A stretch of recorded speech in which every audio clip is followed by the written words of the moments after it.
Please give a very warm One Young World welcome to Her Majesty Queen Rania Al Abdullah of the Hashemite Kingdom of Jordan.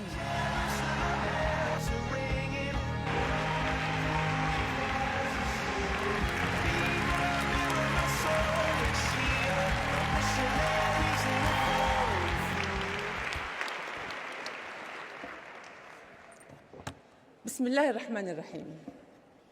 Thank you. It's great to be back.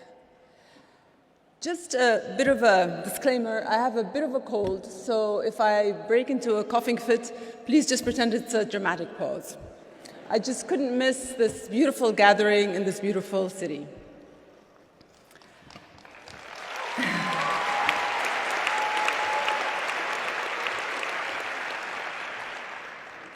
I attended my first One Young World Summit just 2 years ago in Belfast, but it's startling to look back on how much the world has changed since. AI has gone from popular to inescapable. Political polarization has tightened its clutches. We've crossed our first catastrophic climate tipping point, and global conflict has skyrocketed to its highest levels in decades. But nowhere on earth has undergone as brutal a transformation as the Gaza Strip.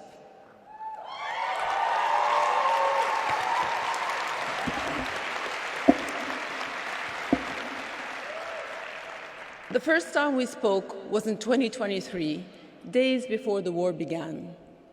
Gaza's population was already 16 years into a cruel blockade, struggling, suffocating, but surviving.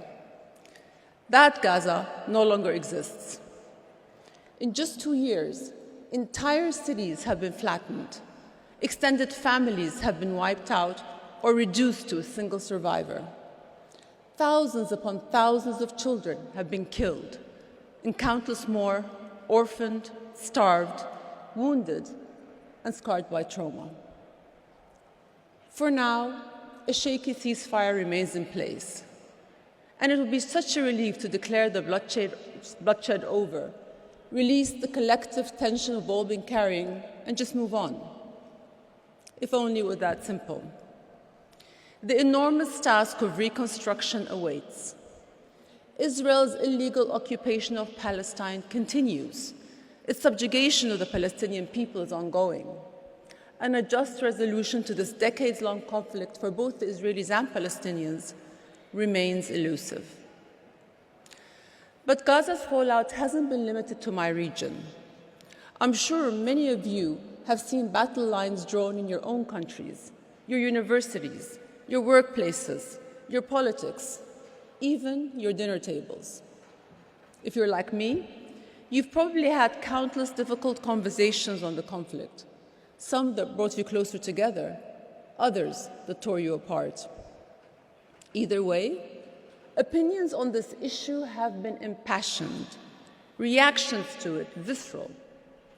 Perhaps that's because we've witnessed in real time the raw reality of what hate looks like when it transforms from a feeling into words to action. We've been forced to confront the brutal consequences of that unraveling. It's not just Gaza. Around the world, we're seeing hatred seep back into the foundations of our global community. And the danger isn't only in what hate destroys, but in what it reshapes. Our moral compass, our very sense of decency. Hate makes a mockery of morality. It gives people permission to roll their eyes at ideals and turn red lines into punchlines. Online and off, in study halls and halls of power, it has become common to politicize empathy, ridicule calls for equality, and treat victims of violence with more suspicion than its perpetrators. History shows us that we can identify hatred, condemn it, even force it underground, but it doesn't stay there. In recent years, hate has made quite the comeback, albeit under different names. Racism repackaged as patriotism, supremacy as cultural pride, anti-Semitism and Islamophobia as free speech. Rebranded for a modern audience, hatred embeds itself by degrees, one joke, meme, an off-color comment at a time. But hatred is not harmless. To dismiss it as just talk is to ignore how every genocide has begun, with words. Dehumanizing speech has served as the prelude to some of the worst chapters in human history. In the 1930s, in this very city, the Nazi party called Jewish people vermin. In Rwanda, public radio broadcasts described the Tutsis as cockroaches. In Myanmar, nationalists compared the Rohingya to stray dogs. Just talk until hateful rhetoric cleared the path for unspeakable violence. In the aftermath of the October 7th attacks, when an Israeli official announced a complete siege on Gaza, he described the population as human animals. He was operating from a time-tested playbook, convinced the public you are dealing with beasts, and violence becomes not just acceptable, but necessary.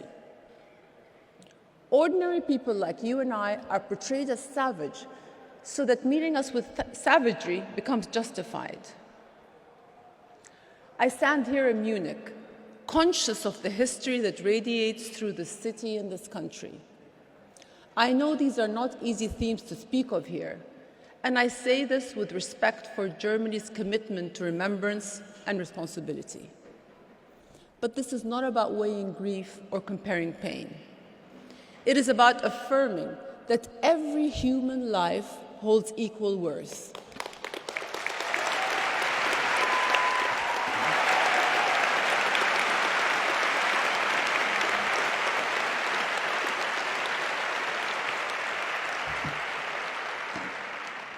Yes, every atrocity is unique, but the value of human life is universal. To defend that truth today, wherever it is under threat, is not to challenge memory, but to honor it. 80 years after the end of the Second World War, Germany continues to confront its past head-on rather than turning away. And part of confronting that past is the clarity to call out the injustices of today, wherever and to whomever they occur. That is moral discipline and consistency.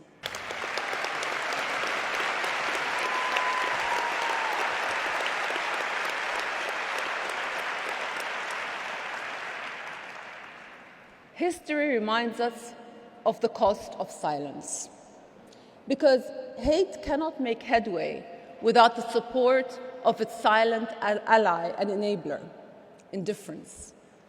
Hate is given license by those who refuse to approach difficult issues because they say it's complicated, when what they really mean is, we can't be bothered. Here's what's not complicated. Over and over, experts warned that in Gaza, mass displacement, famine, and genocide were imminent.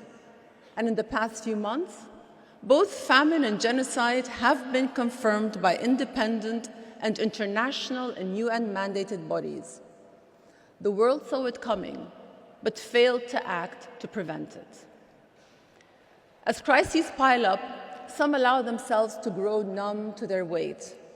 They scroll past images of suffering, avoid upsetting headlines, and disengage from the world. Daily exposure dulls the outrage, and with enough repetition, chaos, and noise, previously unimaginable horrors start to feel ordinary, permissible, inevitable. But indifference is not benign either. It sustains injustice. It is a silent surrender to indecency, one small compromise at a time.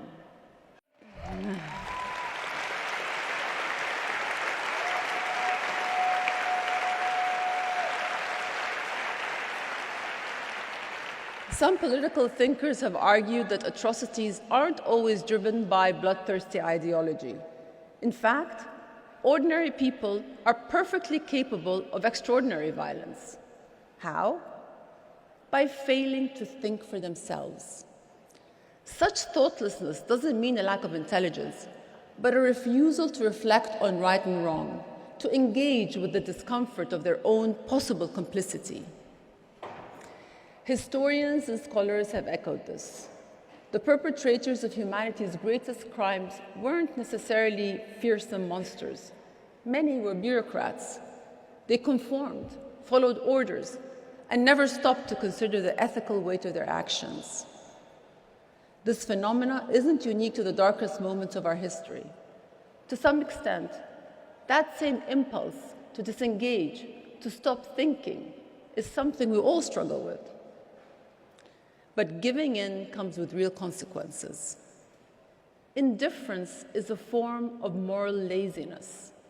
It is a willful shutdown of both the head and heart.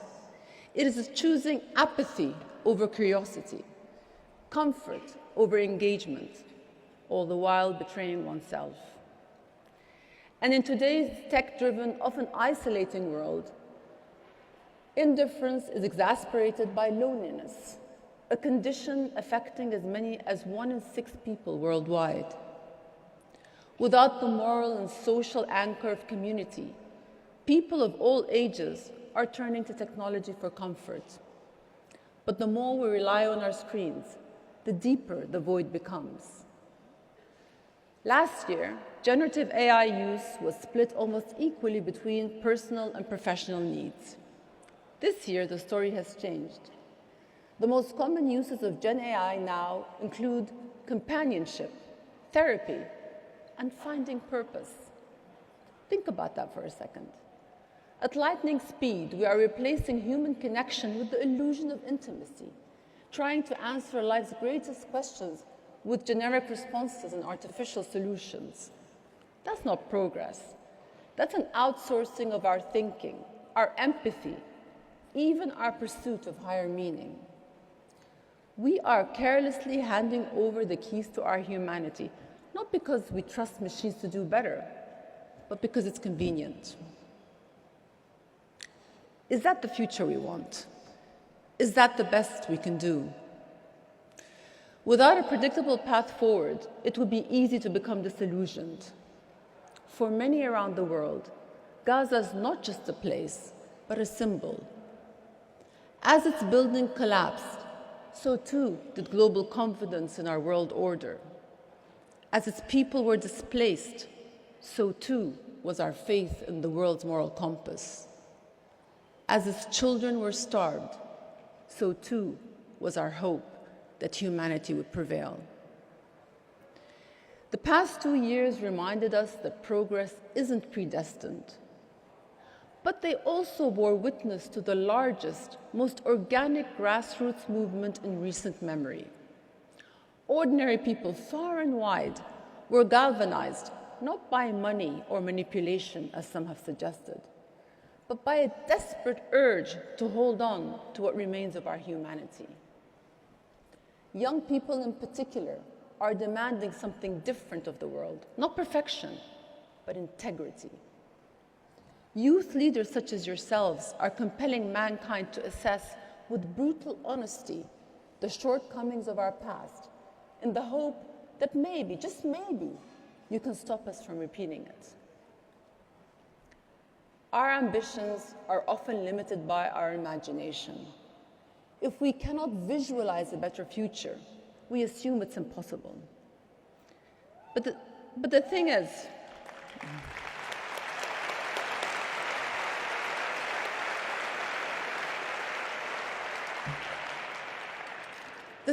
we're not shackled to the patterns of history. We can break free of them. We can build something better if we dare to imagine it. Take the city. Today, Munich stands as a place of dialogue and reconciliation. Yet, it was once the birthplace of the Nazi Party, an ideology that used to export hate across borders. In that Munich, this global gathering would have been unthinkable. Yet here we are.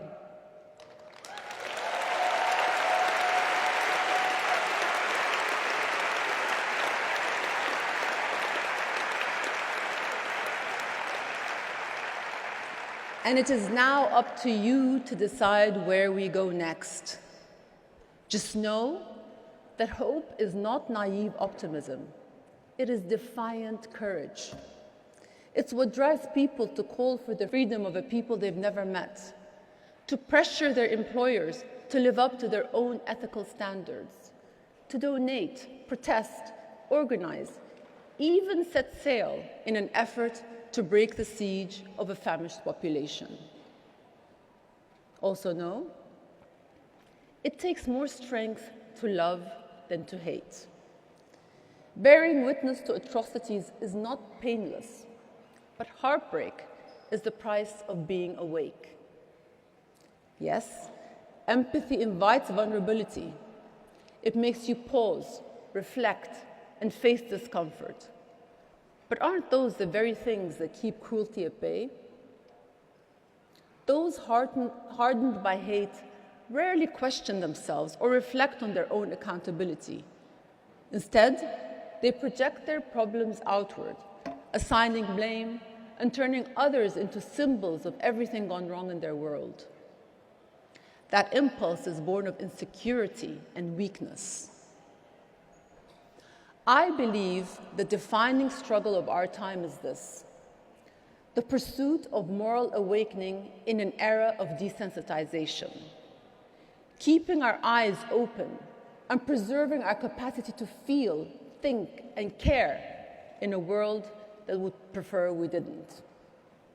So, I urge you to remain steadfast in your fight for our collective morality, even when well-meaning people warn you that your optimism will lead to disappointment, or countless cynics dismiss your efforts as performative or a waste of time. The fact is, each of you could impact other people's lives, if only in small ways, simply by showing up as you are now. That's enough.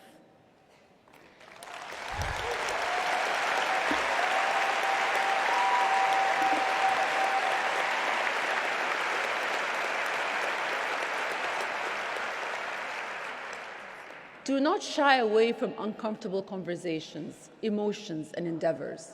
Lean into them, cultivate them, but most of all, sit with uneasy truths. Resist the urge to close your eyes to injustice or to disconnect from the world. All 8 billion of us here on Earth are alive at this moment, sharing this reality. That in itself binds us. We may walk different paths, but none of us are here forever. So while we are here, let us honor life, beginning with the vulnerable and voiceless. In the struggle, you are staying true to the essence of your soul, its capacity for higher good. The holiest war is the one fought within, against our own worst instincts. The most notable is the battle for humanity in the face of hate. It won't be a walk in the park. It will be painful, uncomfortable, and demoralizing at times. But that unease is a sign that you are breaking new ground. And that is when you will realize that you are exactly where you are meant to be. Thank you all.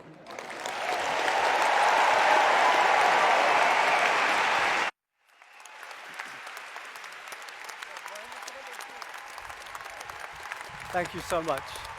Thank you so much. And you, that was wonderful. Thank you so much.